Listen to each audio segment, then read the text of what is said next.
आप सबको, चाहे आम आदमी पार्टी हो, चाहे बसपा हो, चाहे समाजवादी पार्टी हो, कोई भी हो, अनंत विजय जी सबके पास आ रहा। अनंत विजय जी, अब जनता कह रही है भाई टॉक अबाउट मी।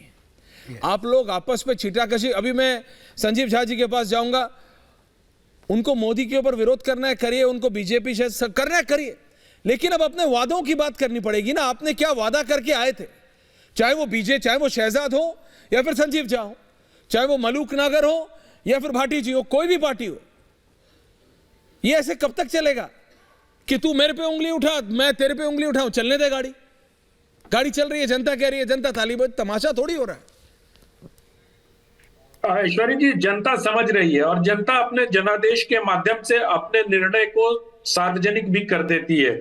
अगर ऐसा नहीं होता तो 2019 में तमाम राज्यों के चुनाव परिणाम आने के बाद जिन लोगों ने नरेंद्र मोदी सरकार का मर्सिया लिखना आरंभ कर दिया था, 2019 में 272 से ज्यादा आगे जाकर 303 सीटें नहीं ला पाते।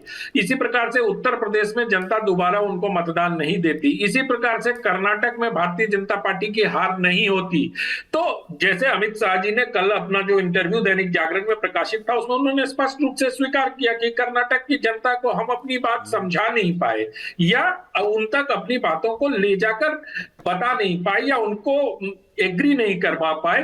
तो मुझे लगता है कि जनता अब सब कुछ समझती है और जनता पहले भी समझती थी। लोग, हम कहते, एक बड़ा जुमला चलता है, जो विशेषज्ञ होते हैं वो कहते हैं कि बड़े साइलेंट वोटर थे। अच्छा, मुझे ये कोई बता दे कि वोटर कब वोकल होके कहता था कि हम इस पार्टी को वोट दे देंगे या इस पार्टी को वोट कर देंगे? वोटर हमेशा साइलेंट होता है और इस वोटर के साइकी को पकड़ना बहुत ही मुश्किल काम है। आप देखिए, कई बार कई प्रकार के चुनाव परिणाम आते हैं जो इन तरह के जो विशेषज्ञों की राय से बिल्कुल अलग होते हैं। अनंत विजय जी बिल्कुल आते हैं, मैं कह रहा हूं, मैं अभी इनकी बात नहीं कर रहा कि इन प्रदेशों में, मैं एट लार्ज की बात कर रहा हूं।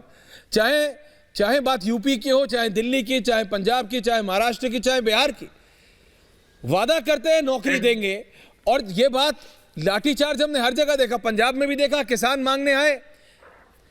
मांगने आए संजीव झा जी, मुख्यमंत्री के घर के बाहर बैठे, लाठियाबाजी। बिहार के मुख्यमंत्री उप मुख्यमंत्री के बाहर गए ऋषि मिश्रा, लाठियां बजाई। मध्य प्रदेश में से शिवराज सिंह चौहान ने वादा किया, आए, लाठियां बजाई। तो जब वादा करते हो, तो जब वादा पूरा, तो फिर लाठियां क्यों बजाते? सबके ऊपर लागू है, सबके ऊपर। संजीव झा जी, आपको नहीं लगता कि सिर्फ मोदी मोदी मोदी मोदी करते करते आप क्या, मतलब आप ठीक कर रहे जनता के साथ, उस जनता के साथ जिसने आपको वोट दिया, कि मोदी बुरा है, मोदी ऐसा है, मोदी वैसा है? चल जाएगा आपका ऐसा काम? आपको लगता है आपकी जनता आपका समर्थन करती रहेगी? जो डिलीवर करेगा वही आएगा। That's the point, you have to deliver. और देखिए मुझे अगर आप मुझे पूछ रहे हैं तो मुझे अपनी बारी प्लीज बोलिए, आप ही से दीजिए। आपने बिल्कुल ठीक कहा कि बात जनता की होनी चाहिए और मुझे लगता है कि बात जनता की जब करते हैं तो एकमात्र ऐसी पार्टी है जिसने जो जनता को वादा किया उसको डिलीवर किया। अगर हमने बिजली की बात की बिजली दिया, पानी की बात की हमने पानी दिया, शिक्षा की बात की शिक्षा हमने दिया, स्वास्थ्य की बात की स्वास्थ्य हमने दिया। हमने वो सारे वादे जनता से हमने किए, एक एक वादे को पूरा किया। हमने कहा कि अरविंद केजरीवाल का गारंटी कार्ड है। अच्छी बात है कि उसके बाद आप ये कह रहे हैं कि मोदी जी का छत्रछाया मोदी जी की गारंटी है, बट वो गारंटी कहने से नहीं होगा। आपने जो प्रॉमिस किया 2014 में कहा था बहुत हुई रोजगार की मार, अब की बार मोदी सरकार, भाई 2023 हो गए, 2014 में रोजगार 43 करोड़ थे और सीएमआई कह रहा है कि अब रोजगार रह गए 41 करोड़। तो भाई अब इनके आने से पहले 3.76% था बेरोजगारी दर, अब वो बैठ के लगभग 10% तक पहुंच गया है। तो फिर जनता कैसे विश्वास करेगा? गारंटी कार्ड कहने से तो नहीं होगा ना, आपको करके दिखाना पड़ेगा। देखिए, पंजाब सरकार एकमात्र ऐसी सरकार है जहां किसान जो वादा किया उससे ज़्यादा हम किसानों को दे रहे हैं। तो मुझे ये लगता है कि ये बात बिल्कुल तर्कसंगत है जो आप कह रहे हैं कि बात जनता की होनी चाहिए, सचमुच आपने दिया संजीव झा जी, उनकी बेरोजगारी की होनी चाहिए, महंगाई की होनी आपने चाहिए, शिक्षा की होनी चाहिए, स्वास्थ्य की होनी चाहिए। बिल्कुल दिया है, बिल्कुल दिया है। दिल्ली में देखिए, हमने कहा था कि हम अच्छी शिक्षा मुफ्त देंगे, हमने अच्छी शिक्षा मुफ्त दिया। हमने कहा अच्छे स्वास्थ्य सुविधा मुफ्त देंगे, हमने दिया।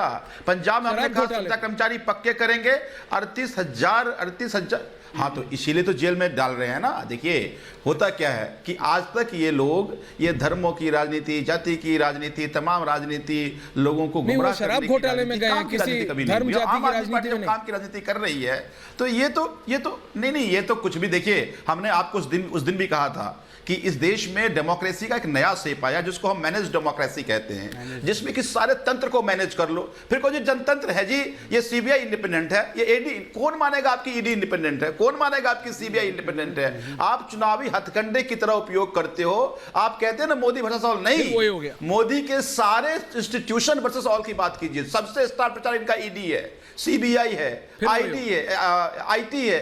तो इस सब के जरिए पहले डराते हो, फिर डरा कर राजनीति करने की कोशिश करते हो। तुम सबको जेल में भेज दो। हम डरने वाले नहीं, हम तो आंदोलन से आए हुए लोग थे। हम कौन सा विधायक बनने आए थे यहाँ?